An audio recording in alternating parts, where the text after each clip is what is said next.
Mesure fondamentale. Mardi, Marine Le Pen va publier un livre dont le titre dit tout, Pour que vive la France. Et ça rejoint ce que vous disiez tout à l'heure. Dans ce livre, elle dénonce la mondialisation, la crise programmée. Mais on se demande qui est responsable de tout ça. Et Jean-Yves Camus, politologue, spécialiste des nationalismes, des extrémismes en Europe, vous pose une question. Monsieur Le Pen, bonjour. Votre parti critique la mondialisation. Comme d'autres familles politiques d'ailleurs, il utilise aussi souvent le terme de mondialisme et celui de projet mondialiste.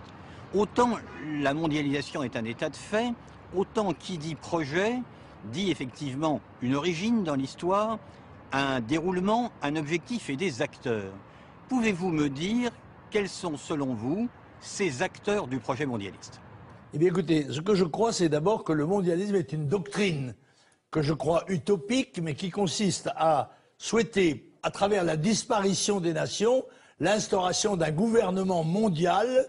Et c'est cette conception de l'avenir que nous combattons de toutes nos forces, pensant que la nation reste le cadre le plus performant pour défendre la liberté, la sécurité, la prospérité, l'identité, la langue et la culture d'un peuple. Mais ce que demande Jean-Yves Camus, c'est qui manipule ce projet mondialiste à vos yeux? Écoutez, je crois que c'est les grands organismes qui sont connus. Il y a un certain nombre d'organisations internationales qui font la promotion de cette conception. Mais je crois que les gens qui nous dirigent sont convaincus de la bénéficité de ce projet. Quand vous dites les organisations européistes et mondialistes, l'Europe n'étant qu'une étape sur la voie du gouvernement mondial. Quand vous parlez des organisations, vous pensez à quoi? Le FMI, des choses comme ça? Non, je pense au Bilderberg, des choses comme ça, des organismes qui font la promotion du gouvernement mondial. Mais il en est chez nous. Monsieur Attali est un partisan de ce gouvernement mondial, mais aussi Monsieur Sarkozy, Monsieur Hollande,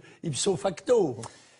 La campagne présidentielle, on va y revenir, mais cette fois d'un point de vue plus politique. On est à 84 jours du premier tour et il y a toujours une inconnue autour de la candidature de Marine Le Pen. C'est Jérôme Dorville, chef du service politique de France 3, qui va nous aider à faire le point.